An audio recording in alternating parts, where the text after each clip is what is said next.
Hello, this is David Kozich, Chief Spiritual Officer for the LoveMakers Foundation, as well as Senior Pastor. And yes, we do weddings. But today's talk, I think, is very important. It's entitled, Love Shifting the Paradigm. That's our love message for today. And you know where we're at in the world. You know, I don't have to really tell you what's going on in the world, do I? Problems, and everybody's got them, no matter where you are. There's pain, there's suffering, there's wanting more, there's adversarial relationships. You know, where are you now in your life? You know, we encounter a lot of pain, people not knowing where to go, people even have everything, not knowing where to go. Where is the paradigm of the world? I submit to you that it's fear, isn't it? Fear, wanting more. But what makes life difficult, and what makes it difficult, is that people aren't aware of where the real power is until it's too late. And as a estate planning attorney, I was able to be with people very close to their deaths. 3 or 4 people I was at their deathbed within 24 hours of their death, and I asked them, because I was curious, I've always been curious about life and about the ultimate questions of reality, and I asked them, you know, what are the 3 things that you've learned in your life? And as I was giving them love, and I wasn't their minister, but I was giving them love anyway, and they told me, number 1, there's nothing to be afraid of in this life, in this dimension. Number 2, you actually get what you want in life. And number 3, and I think most revealing, is they would say, and did say before they passed away, I didn't give enough love. I didn't live in love like I should. And I've also had a chance to talk to people who've had near-death experiences. Not, you read a lot about it, but I've actually had 2 clients who came back and they were actually declared deceased, and they told me, and I was, of course, being curious, I asked them, what was it like after you were declared dead? And they said, well, we saw light, which is common to everything, but they felt love. And I said, well, how has that affected your life now? And what they told me is that they just had to live in love, and that there was nothing to be afraid of in this dimension. That's what I'm telling you right now. That love is the way, that love is the paradigm. But we have to do a paradigm shift, don't we? Usually there's a constriction of freedom. The American Revolution, even the Chinese Revolution with Mao, the Russian Revolution. You look at all the revolutions, look at the Indian Revolution with Gandhi. There's a constriction of freedom, or there's a grab for power to create a different way of living. Those and I looked at Gandhi. I've always admired Gandhi and believe in Gandhi and what he stands for, the peaceful revolution. But again, that paradigm did not really shift, because you had people who wanted freedom knocking out people who were not from India, controlling their lives, aka Great Britain, England, who made India a colonial, one of their colonies. So there was a freedom issue here. The paradigm I'm talking about shifting, it's a lot more difficult to shift, because it requires a different way of thinking, a different way of living, a different definition of love. Where is the paradigm now? We're in this materialistic, fearful paradigm, aren't we? Everybody wants something, and you look around and say, well, how does anything get done? Because everybody has their own different thoughts. They take different actions. They do what the heck they want to do, at least in America. But even if you look at religions, they have rules. You got to be governed by the rules. We had an interesting meeting with our board meeting, and one of our board members express the fact, yeah, religion. I wasn't religious, but I'm not religious anymore because of all the rules you have to follow. And if you look at it, religions, some of the biggest wars have been fought over religion. It doesn't make sense, does it? So there's a paradigm out there, the way we live right now, but we have to shift that paradigm. And I'm suggesting, no, I'm leading the paradigm and the shift to the paradigm of love.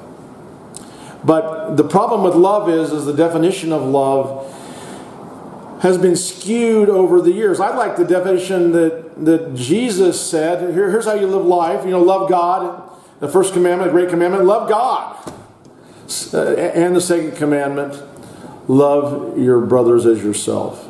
In other words, love other people like you love yourself. Very simple. Do people live by that? Of course they do not. Most of the revolutions, there's tremendous violence, death, killing, people, war. But the love paradigm is about loving your highest self, becoming your highest self, loving and integrating with your highest self. It could be God, could be you. For me, it's God. And my definition of God is quite expansive, but that's where it is. But the problem is romantic love has sort of taken over the definition of love. But the focus is on the material. And love, apparently for some reason, the popular definition of love is reliant on conditioned that we need to have other people love us and we need to love other people. That's not changing the paradigm. That's just basically experiencing, we need more money, need more love, need more sex, whatever it is we need. I need my mom, whatever it is you need is where we're at, and so if people get dumped, you get hurt, your lovers leave you, you leave your lovers, whatever. That's where the paradigm is. That's not what we're talking about. Love is a spiritual alignment with you and your highest self. That's where we're headed. That's where LoveMakers and where I am going to take you spiritually as we create the love revolution. It doesn't happen overnight, believe me. Very few people in the history of the world have become love and connected with their highest source or with God. It's that simple. Buddha connected with enlightenment. That was his highest self. Jesus connected with the Father, with God.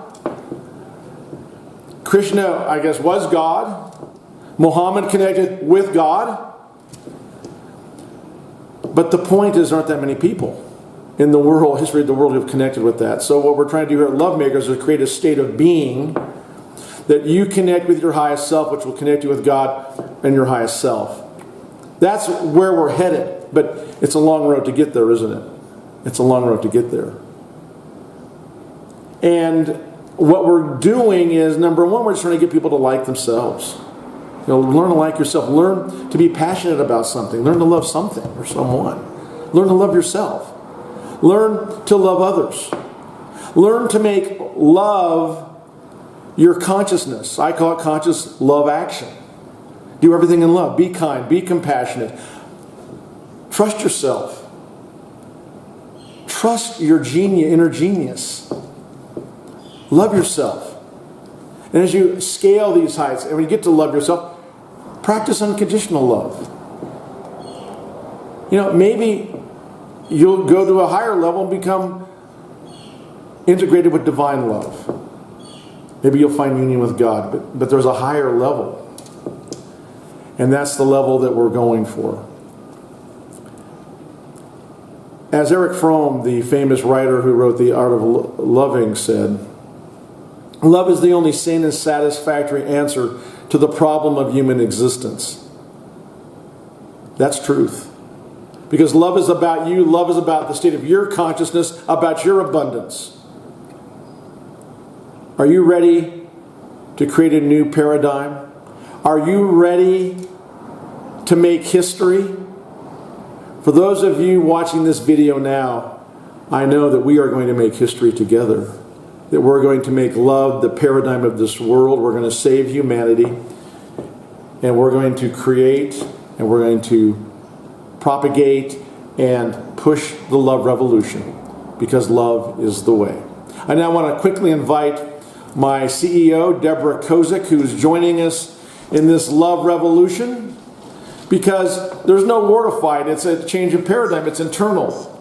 And Deborah, you've joined the love revolution, haven't you? Yes, I have, along with you and all of our love makers here at LoveMakers Foundation, and many who are gathering together in love throughout the world as well. It's a thing that we do together. We're shifting the paradigm together. We're building on the foundation of love.